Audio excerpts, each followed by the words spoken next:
Meu pai tratava nossa casa como se fosse um quartel, punindo qualquer deslize, por menor que fosse. Quando chegou o dia da aposentadoria dele, ele exigiu nossa presença com a mesma rigidez de sempre. E nós seguimos à risca as próprias regras dele. Foram 26 anos de exército, sempre fazendo questão de lembrar que era subtenente e pregando que disciplina era a base de tudo, que criança precisava de limites pra virar alguém na vida. Pra mim e pros meus 2 irmãos mais novos, isso resultou numa infância que mais parecia treinamento militar do que lar de verdade. Todo dia a gente era obrigado a levantar às 5:30 até nos fins de semana. O pai fazia uma inspeção minuciosa nos quartos antes do café. Se a cama não estivesse impecável, lençol esticado no estilo hospital, ele arrancava tudo e mandava refazer. Se as nossas escrivaninhas tivessem só um lápis fora do lugar, ele derrubava tudo no chão e a gente tinha que ajeitar outra vez. Chorar era proibido. Choro é fraqueza, e fraqueza não tem vez aqui, ele dizia. Meu irmão Léo chorou uma vez só, com 7 anos, depois de cair da bicicleta e rasgar o joelho até o osso. O pai deixou ele de castigo, em posição de sentido no quintal, por 1 hora, porque soldado não chora por machucado à toa. Mesmo depois que Léo levou 4 pontos no hospital, o pai falou que era drama. As tarefas da casa eram divididas num esquema rígido, com escala colada na geladeira. Errava, perdia privilégio. Ver TV era privilégio. Sobremesa era privilégio. Falar no telefone ou brincar na rua, tudo dependia do aval dele, e podia ser tirado a qualquer momento, por qualquer motivo. Minha mãe foi embora quando eu tinha 11 anos. Ela falou que não aguentava mais viver como prisioneira. O pai disse que ela era fraca, e que a gente estava melhor sem ela. Repetia que família de verdade não precisava de gente incapaz de lidar com disciplina. Mandou a gente esquecer dela, já que ela já tinha esquecido da gente. Só fui reencontrar minha mãe aos 19, quando consegui encontrar ela por conta própria. Ela chorou quando me viu, e disse que deixar a gente foi o mais difícil que já fez, mas que ficar teria destruído ela. Eu acreditei. Escola era outro campo de batalha. Nota abaixo de A era inaceitável. O Danny, com 12 anos, tirou um B+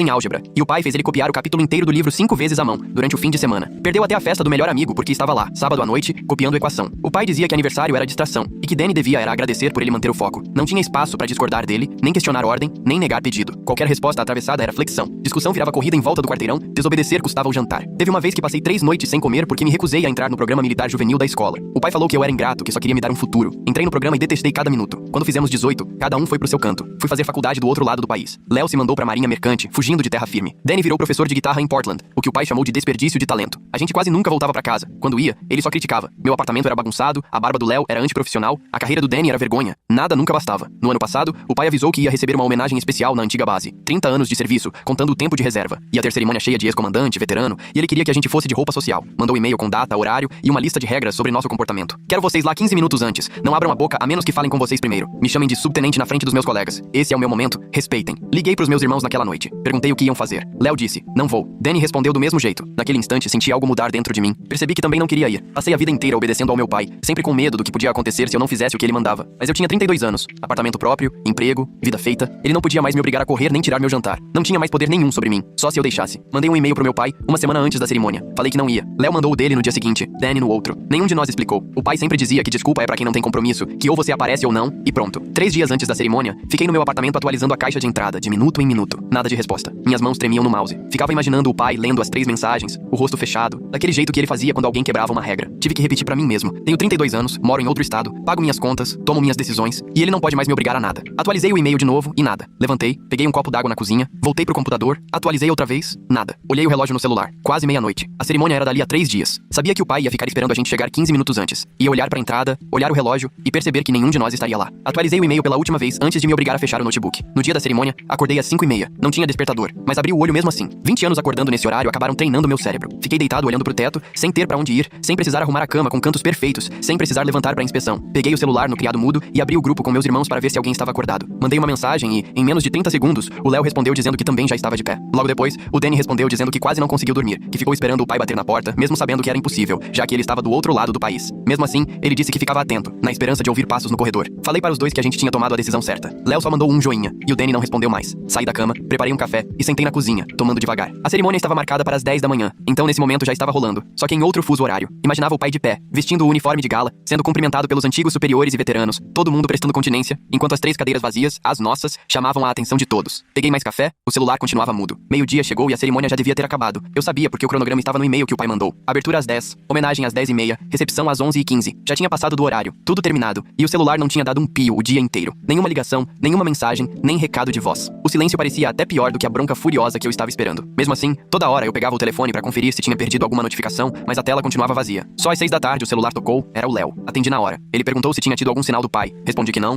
e ele disse que também não. Ficamos conversando quase 2 horas, sempre voltando para a mesma questão. A gente realmente tinha feito aquilo, dito não para o pai, recusado uma ordem, e nada aconteceu. O mundo seguiu, continuamos vivos com nossos empregos, apartamentos, nossas vidas. A voz do Léo parecia diferente, mais leve, como se ele finalmente pudesse respirar. Falei que entendia exatamente o que ele queria dizer. Ficamos conversando até minha bateria quase acabar. Ele disse que ia ligar para o Danny no dia seguinte para saber como ele estava, e eu concordei. Depois que desligamos, fiquei um tempão sentado no escuro, pensando em tudo. 2 dias depois, tomando café da manhã, meu celular vibrou com uma notificação de recado de voz. Nem tinha ouvido tocar. Era uma mensagem deixada às 6 da manhã, quando eu ainda dormia. Era do pai. Ouvi a voz dele pelo alto-falante, tensa e controlada, do jeito que ficava quando estava bravo, tentando não demonstrar. Disse que estava decepcionado, mas não surpreso, que a gente tinha virado pessoas que desistem fácil e não cumprem nem o básico do combinado, que ia lembrar disso quando precisássemos de alguma coisa dele, que o envergonhamos na frente dos colegas e dos veteranos, que mostramos para todo mundo quem realmente somos. A mensagem terminou. Ouvi de novo, prestando atenção em cada palavra, e depois mais uma vez. 90 segundos só para dizer que éramos um fracasso. Apaguei a mensagem, entrei na lixeira e apaguei de vez. Não queria correr o risco de ouvir de novo. Depois disso, trabalhar ficou difícil. Eu sentava na frente do computador, a planilha aberta, mas não conseguia digitar nada. Uma hora parada na mesma célula. Meu colega Jasper passou, olhou, voltou e perguntou se eu estava bem. Respondi que sim, mas ele percebeu que eu não estava. Puxou uma cadeira, sentou e disse que eu estava encarando aquela célula fazia 20 minutos. Fechei a planilha e contei, por cima, o que tinha acontecido. O histórico militar do meu pai, a cerimônia, os 3 e-mails recusando o convite. Jasper ouviu tudo em silêncio. E no fim, perguntou só uma coisa. Por que eu me sentia culpado por não ir a um evento em que seria tratado como subordinado, não como filho? Não soube responder. Ele contou que o pai dele também era controlador, mas de outro jeito. E que demorou para perceber que esse sentimento de culpa era coisa antiga, enraizada. Disse que sentir culpa não significa ter feito algo errado. Depois ele se levantou e voltou para a mesa dele. E eu ainda fiquei mais uns 10 minutos olhando a planilha antes de começar a trabalhar de verdade. Uma semana depois da cerimônia, tarde da noite, o telefone tocou de novo. Danny. Atendi e ouvi ele chorando do outro lado. No início, mal conseguiu falar. Disse que o pai apareceu no apartamento dele uma hora antes. Ficou do lado de fora por uns 20 minutos, exigindo que conversassem, batendo na porta, chamando o nome dele sem parar, pedindo para ele parar de ser covarde e abrir a porta. Mas o Danny não abriu. Ficou do outro lado com a mão na porta, só ouvindo a voz do pai aumentando. No fim, o pai foi embora. E o Danny ficou olhando pelo olho mágico até ver o pai entrar no carro e ir embora de vez. Agora ele estava com medo do pai aparecer de novo. Perguntou o que deveria fazer. Falei para ligar para a polícia se o pai voltasse, que ele não tinha nenhuma obrigação de abrir a porta para ninguém, que o pai não tinha direito de aparecer assim sem avisar. Danny disse que sabia de tudo isso, mas mesmo assim sentia que tinha feito algo errado por não abrir a porta. Fiquei com ele no telefone mais de uma hora até ele se acalmar e tentar dormir. Depois que desligamos, eu fiquei acordado, pensando no pai dirigindo até Portland só para ficar do lado de fora do apartamento do Danny gritando. Minha ansiedade começou a atrapalhar meu sono. Passei a acordar várias vezes por noite para checar o celular. O trabalho saiu prejudicado, comecei a cometer erros. Esqueci uma reunião com o supervisor, mandei e-mail para o cliente errado, não conseguia focar em nada por mais de poucos minutos. Resolvi procurar terapeutas na região e achei uma chamada Layla Knowles, bem avaliada e com horários disponíveis. Liguei, marquei uma consulta para a semana seguinte. Na primeira sessão, fiquei meio perdido, sentado de frente para ela sem saber como começar. Ela pediu para eu contar por que estava ali. Falei da cerimônia, da infância, descrevi as inspeções no quarto, as tarefas, os castigos. Expliquei como o pai comandava a casa como se fosse um quartel. Layla ouviu tudo com atenção, fazendo anotações enquanto eu falava. Quando terminei, ela me perguntou se algum dia eu já tinha descrito minha infância como abusiva. Respondi que não, que sempre chamei de rígida, antiquada, ou só dizia que era o jeito do meu pai. Ela escreveu alguma coisa no caderno e disse que a gente voltaria a falar sobre isso nas próximas sessões. Quando a consulta acabou, marquei outra antes de ir embora. 2 semanas depois da cerimônia, o navio do Léo atracou e ele teve uma folga. Ele me ligou de um hotel perto do porto, dizendo que estava pensando em arrumar um emprego em terra. Comentou que antes, estar no mar parecia liberdade, mas agora só dava a sensação de estar fugindo. Confessou que estava cansado de fugir e perguntou se eu achava que a gente tinha feito a escolha certa ao recusar a cerimônia. Falei que achava que, mais do que a escolha certa, foi a única que a gente conseguiria suportar. Perguntei que tipo de trabalho ele estava considerando em terra. Ele disse que tinha alguns contatos em uma empresa de transporte marítimo em Seattle, que estavam procurando alguém com a experiência dele para cuidar da parte de logística. Isso significaria se estabelecer num lugar só, sem viagens constantes, mas ele não tinha certeza se estava pronto para isso. Eu disse que ele não precisava decidir na hora, que tinha 2 semanas de folga para pensar. Conversamos sobre o Danny e o episódio do pai aparecendo no apartamento dele. Léo ficou quieto. Depois falou que tinha medo de o pai aparecer no hotel onde ele estava. Falei que o pai nem sabia onde ele estava hospedado. Léo concordou, mas disse que mesmo assim ficava nervoso. Ficamos conversando por mais 1 hora, até o celular dele descarregar. Na terceira sessão com a Layla, ela me fez outra pergunta. Queria saber o que eu achava que tinha perdido por não ter ido à cerimônia. Comecei a responder que nada, que não tinha perdido nada porque minha relação com meu pai já estava quebrada fazia tempo. Só que de repente, alguma coisa mudou dentro de mim. Meus olhos começaram a arder e percebi que o que eu tinha perdido era a fantasia de um dia meu pai se orgulhar de mim. Perdi a esperança de que, se eu fizesse tudo certo, conquistasse bastante coisa ou provasse meu valor de algum jeito, ele finalmente iria me enxergar como alguém bom o suficiente. A verdade é que nosso relacionamento de verdade já tinha acabado há anos. Meu pai passou a vida criticando, controlando e sendo impossível de agradar. Mesmo assim, eu me agarrava à ideia de que ainda podia mudar alguma coisa, que existia uma versão dele capaz de me amar do jeito que eu precisava. Mas esse pai nunca existiu. Agora eu estava chorando. Layla me entregou uma caixa de lenços e disse que tudo bem sentir falta do pai que eu deveria ter tido, mesmo aceitando o pai real que tive. Ela falou que essas duas coisas não se anulavam. No fim da sessão, já tinha usado metade da caixa. 3 dias depois, minha mãe me mandou um e-mail com o assunto "só para saber como você está". Ela disse que soube da situação da cerimônia por um conhecido, mas não contou quem era. Queria que eu soubesse um pouco sobre o passado do meu pai. Contou que o avô tinha sido militar de carreira e tratava meu pai exatamente como meu pai tratou a gente. Uma infância de inspeções, castigos e exigências impossíveis. Falou que ele entrou pro exército aos 18 anos para fugir do pai, mas acabou virando igual a ele. Ela fez questão de dizer que entender o padrão não desculpava o que meu pai fez, que nem estava pedindo perdão pra ele, só achava importante que eu soubesse de onde tudo vinha. Li o e-mail 3 vezes. Fiquei imaginando meu pai pequeno, em posição de sentido no quintal, levando bronca por chorar ou errar. Isso explicava muita coisa, mas não mudava como eu me sentia. Respondi só agradecendo pela mensagem, porque não sabia mesmo o que dizer. Na segunda-feira, chegando ao trabalho, meu supervisor avisou que eu ia ser responsável pelo treinamento da nova contratada, a Jéssica. Ela já estava do lado da minha mesa, com o caderno aberto e com cara de nervosa. Mostrei como funcionava o sistema de banco de dados e, na primeira tentativa, vi ela errar o campo do código de um cliente. O número foi parar no lugar errado e senti minha mandíbula travar. Fui abrir a boca para chamar a atenção dela e falar que esse tipo de erro era inaceitável, mas as palavras saíram do jeito que meu pai dizia. Parei no meio da frase. Ela me olhou assustada. Respirei fundo e disse que estava tudo bem, que todo mundo erra quando está aprendendo algo novo. Mostrei como corrigir e expliquei de novo. Ela agradeceu e eu me senti esquisito por ser gentil, porque não era meu instinto. Precisei lutar contra a vontade de corrigir do jeito duro. Naquela manhã, ainda me peguei pelo menos 3 vezes, quase perdendo a paciência com ela por bobagem. Nessas horas, respirei fundo e escolhi falar de outro jeito. Parecia estranho, como se eu estivesse sendo mole demais, mas sabia que aquela não era minha voz, era a dele. O grupo de conversa com Léo e Danny estava agitado desde a cerimônia. A gente se falava todo dia, mandava memes, conversava sobre tudo menos sobre o pai, até que o Danny parou de responder. 3 dias sem nenhum sinal dele. O Léo percebeu e perguntou se estava tudo bem. Mandei uma mensagem direta também. Só no quarto dia, o Danny apareceu no grupo dizendo que talvez a gente devesse procurar o pai para tentar resolver as coisas, que parecia errado deixar tudo daquele jeito, afinal a família era importante. Léo respondeu na hora, dizendo que o Danny estava cedendo e que a gente tinha combinado de ficar junto nessa, que se ele fosse atrás do pai, ia fazer o resto de nós parecer pior. O Danny retrucou dizendo que não estava cedendo, só não queria passar a vida inteira evitando o pai. Léo ficou bravo, falou que a gente estava se apoiando para superar isso, não para reforçar trauma. Fiquei só lendo aquela troca e um nó foi crescendo no estômago. O Danny disse que talvez o apoio de verdade fosse permitir que cada um fizesse o que achasse melhor, até tentar de novo com o pai. Léo respondeu dizendo que isso era besteira, que o Danny só tinha medo de ser o filho ruim. A discussão ainda foi longe, durou mais de 1 hora. No fim, escrevi que cada um precisava fazer o que conseguisse e achasse certo, que não existia resposta errada para isso. Depois disso, ninguém respondeu mais nada. O grupo ficou em silêncio por 2 dias. 6 semanas depois da cerimônia, cheguei em casa do trabalho e encontrei uma carta na minha caixa de correio. O remetente era meu pai. Minhas mãos tremiam enquanto eu abria o envelope ali mesmo, no saguão do prédio. Dentro só tinha um recorte de jornal sem nenhum bilhete. Era uma matéria sobre a cerimônia de aposentadoria, com uma foto do meu pai de uniforme apertando a mão do antigo comandante. A manchete falava em 30 anos de serviço dedicado e homenagens. Fiquei um tempo olhando a foto, tentando adivinhar o que meu pai queria que eu sentisse com aquilo. Será que era pra eu me sentir culpado por não ter ido? Queria me mostrar o que perdi? Ou então provar que a cerimônia aconteceu mesmo sem a gente e que ele ficou bem? Não conseguia entender. Não tinha mensagem escrita nem no recorte nem no envelope. Só o artigo e a foto. Levei pro meu apartamento e larguei tudo no balcão da cozinha. Naquela noite, fui olhar para aquilo mais umas 5 vezes, tentando decifrar o significado. Meu pai nunca fazia nada sem um motivo. Cada atitude era uma lição, um recado. Mas dessa vez parecia diferente. Era como se ele não soubesse o que dizer. Então mandou o recorte como prova do evento. Mandei mensagem pro Léo e pro Danny contando. O Léo disse que era pra fazer a gente se sentir mal. O Danny achou que talvez o pai só quisesse que a gente visse. Eu falei que não tinha a menor ideia do que aquilo queria dizer. Minha próxima sessão de terapia com a Laila foi 3 dias depois. Levei o recorte comigo e mostrei pra ela. Ela olhou e perguntou o que eu achava que aquilo significava. Eu disse que estava tentando descobrir desde que chegou. Ela quis saber como era meu pai na hora de demonstrar sentimentos. Eu expliquei que ele não mostrava emoção nenhuma, dava ordens, criticava e ficava calado quando estava irritado. Laila sentiu e disse que fazia sentido. Explicou que algumas pessoas, principalmente quem tem histórico militar, acabam aprendendo a reprimir qualquer expressão emocional porque vulnerabilidade é vista como fraqueza. Ela disse que provavelmente tudo o que meu pai sente acaba saindo de um jeito distorcido, como controle, crítica ou silêncio, porque ele nunca aprendeu a comunicar sentimentos de forma saudável. Sugeriu que talvez o recorte fosse a única maneira que ele encontrou de mostrar que queria que a gente estivesse lá, ou talvez fosse um jeito torto de dizer que ficou magoado. Ou então, de repente, ele realmente não soubesse o que dizer e mandou o artigo no lugar das palavras. Perguntou se eu conseguiria ter compaixão pela dor do meu pai, mesmo mantendo meus limites para me proteger. Eu falei que essas duas coisas pareciam contraditórias. Ela respondeu que não eram, de jeito nenhum. Disse que eu podia entender que a infância dele o transformou naquele homem e sentir tristeza por isso, mas ainda assim recusar ser maltratado. Explicou que compaixão não significa aceitar tudo, e impor limites não é o mesmo que odiar alguém. Fiquei pensando nisso um tempo. Parecia verdade, mas também muito difícil. Passei os 3 dias seguintes tentando escrever um e-mail pro meu pai. Fiz 7 versões diferentes e apaguei todas. No fim, ficou uma mensagem curta. Eu disse que não estava disposto a manter uma relação em que fosse tratado como subordinado e não como filho. Falei que entendia o passado dele e o motivo de ter criado a gente daquele jeito, mas que isso não tornava as coisas aceitáveis. Disse que se ele quisesse construir uma relação diferente, eu estava aberto, mas que pra isso ele teria que me tratar como igual e respeitar minhas escolhas, mesmo discordando delas. Li o e-mail pra Laila na sessão seguinte. Ela disse que estava claro, honesto e justo. Perguntou o que eu esperava como resposta. Eu disse que provavelmente ele ia ficar bravo, me chamar de desrespeitoso ou nem responder. Ela quis saber se eu estava preparado pra isso. Eu disse que sim. Enviei o e-mail naquela noite, às 10h15. Não consegui dormir direito. A resposta do meu pai chegou às 6 da manhã seguinte. Eu ainda estava deitado quando o celular vibrou. O e-mail era seco. Ele disse que eu estava sendo desrespeitoso e arrumando desculpa pra minha fraqueza. Escreveu que homem de verdade não precisa de terapia pra cumprir seus deveres. Falou que eu queria colocar a culpa dos meus fracassos nele, mas que tinha feito de tudo pra me criar direito. Afirmou que se eu quisesse jogar a família fora por nada, era minha decisão, mas não devia esperar um pedido de desculpas por ele ter me ensinado disciplina. Li 2 vezes sentado na cama. Fiquei triste, mas não surpreso. Uma parte minha ainda tinha a esperança de que ele dissesse algo diferente, que reconhecesse pelo menos um pouquinho que as coisas foram difíceis, mas ele não fez isso. Se fechou ainda mais, como eu já imaginava. Percebi que, mesmo dizendo que não esperava mudança, eu ainda tinha esperança. E doía mais do que o próprio e-mail. 3 meses depois da cerimônia, o Léo me ligou com novidades. Disse que conseguiu emprego numa empresa de navegação em Seattle. Ia continuar trabalhando em navio, mas agora as rotas eram mais curtas e ele ia passar mais tempo em casa. Comentou que estar na mesma costa que o Danny era importante pra ele. Perguntei se eles estavam conversando mais. Ele disse que se encontraram 2 vezes no mês passado, e isso estava ajudando. Contou que o Danny estava tentando entender a relação com o pai, e o Léo queria apoiar, mesmo achando difícil. Revelou que esses encontros estavam fazendo ele começar a se enxergar fora da sombra do pai e fora dessa fuga constante. Falou que passou 15 anos embarcado fugindo de tudo, e que talvez fosse hora de encarar as coisas de frente. Eu disse que tinha orgulho dele. Ele riu e disse que era estranho ouvir isso. Eu reafirmei. Conversamos por mais 1 hora sobre o novo trabalho, como era Seattle, e se finalmente ele ia comprar móveis pro apartamento, ou continuar vivendo como se fosse se mudar a qualquer momento. Uma tarde de quinta, minha chefe me chamou na sala dela. Contou que a empresa estava passando por uma reestruturação e que eu tinha sido promovido a líder de equipe. Veio um aumento pequeno e eu passei a gerenciar 4 pessoas. Aceitei na hora. No primeiro dia no cargo novo, juntei a equipe e falei que queria criar um ambiente acolhedor, onde todo mundo pudesse perguntar, errar, aprender. Uma das integrantes era a Olivia, que já estava lá há 12 anos. No fim do dia, ela veio até minha mesa e disse: "Você é o melhor gestor que eu já tive." Pela primeira vez em meses, senti orgulho de verdade de mim mesmo. Eu estava quebrando o ciclo. Estava escolhendo ser diferente do meu pai. Isso fazia diferença. 4 meses depois de ter mandado o e-mail pro meu pai, ele escreveu de novo. Foi breve. Disse que estava vendendo a casa da família e se mudando pra um lugar menor. Ele avisou que, se a gente quisesse pegar alguma coisa dos nossos quartos de infância, tinha que ser até o fim do mês. Caso contrário, ele ia doar ou jogar tudo fora. Liguei pro Léo na mesma hora. Ele disse que também tinha recebido o e-mail. Perguntei se queria ir, e ele respondeu que só iria se eu fosse junto. Depois liguei pro Danny, que disse exatamente a mesma coisa. Então combinamos um dia pra irmos juntos e resolvermos tudo rápido, tipo bate e volta, e decidimos que ninguém ficaria sozinho com nosso pai em momento nenhum. O Léo falou que buscava o Danny em Portland e que os dois iam me encontrar direto lá em casa. Avisei que ia chegar antes e segurar o pai ocupado até eles aparecerem. Fomos num sábado. Cheguei na casa às 9 da manhã e ele já estava do lado de fora colocando caixas na caminhonete. Ele só fez um aceno de cabeça, sem falar nada, e eu entrei direto. Subi pro meu antigo quarto. Estava tudo igual. A cama arrumada, lençol esticado nos cantos, a escrivaninha vazia e limpa. Abri o armário, achei uns livros velhos e uma caixa de fotos da época do colégio, coloquei tudo numa sacola rapidinho. Léo e Danny chegaram uns 20 minutos depois. Cada um foi direto pro seu quarto e a gente mal trocou palavra com o pai, que ficou quase o tempo todo lá embaixo ou do lado de fora. Pegamos só o que interessava pra gente e levamos pros carros. Quando já estávamos prontos pra ir embora, o pai apareceu na garagem, olhou nós 3 ali perto dos carros e disse: "A casa já estava vazia demais mesmo." A voz dele era fria, sem emoção. Por um instante, enxerguei ele como um velho sozinho, que afastou todo mundo que se importava. Isso me deixou meio triste, mas não me deu vontade de ficar. Nos despedimos e fomos embora. Ninguém olhou pra trás. No caminho, fiquei pensando no que o Léo tinha dito no telefone, sobre a gente se ver mais vezes. Não só quando acontecesse alguma coisa ruim. Planejar um encontro de verdade parecia estranho, depois de tanto tempo evitando qualquer coisa que lembrasse obrigação de família. Quem puxou o assunto no nosso grupo de mensagens foi o Danny, dizendo que a gente precisava escolher uma data e levar a sério, em vez de ficar só falando que um dia marca. O Léo sugeriu de nos vermos 2 vezes por ano, assim não virava obrigação, mas também não era raro demais. Escolhemos datas com 6 meses de diferença e eu já coloquei no meu calendário, antes de dar tempo de desistir. Nosso primeiro encontro oficial foi em março, numa cabana nas montanhas entre Seattle e Portland. Fui dirigindo na sexta à tarde, o Léo já estava lá guardando as compras na cozinha e o Danny chegou 1 hora depois, levando o violão e uma caixa de cerveja. Naquela primeira noite, a gente ficou só na varanda, conversando sobre trabalho, apartamento e coisas do dia a dia, sem tocar no assunto do pai, da cerimônia ou qualquer coisa pesada que sempre acabava surgindo. No dia seguinte, fizemos uma trilha até um lago e o Léo contou do emprego novo. Disse que era estranho dormir na mesma cama todo dia em vez de passar semanas embarcado. O Danny falou de uma aluna que estava aprendendo mais rápido que qualquer outra pessoa que ele já tinha ensinado, e como ele se sentia orgulhoso vendo o progresso dela. Percebi ali que a gente não estava só sobrevivendo junto, estava construindo alguma coisa. Era uma escolha nossa estar ali. No domingo de manhã, antes de arrumar as coisas pra ir embora, sentamos em volta da mesa da cabana e prometemos transformar aquilo numa tradição de verdade. Não importava onde cada um estivesse morando ou o que estivesse acontecendo com a vida. A gente ia se encontrar 2 vezes por ano. 7 meses depois da cerimônia, acordei num sábado e percebi que estava bem. Não perfeito, mas honestamente bem. Eu estava vendo a Layla a cada 15 dias, e as sessões me ajudavam a entender que eu podia escolher caminhos diferentes dos que meu pai me mostrou. O trabalho ia bem, minha equipe parecia curtir trabalhar comigo. Eu falava com o Léo e o Danny com frequência. Nossas conversas eram leves e saudáveis, não só desabafos sobre traumas antigos. Com meu pai, a gente trocava e-mails, talvez 1 vez por mês, sobre coisas práticas, tipo o novo endereço dele ou se eu precisava de alguma coisa do depósito. As mensagens eram sempre curtas e objetivas. Ele nunca pediu desculpas e eu já não esperava mais por isso. Não era a relação que eu sonhava quando era criança, mas era a única relação honesta que a gente podia ter.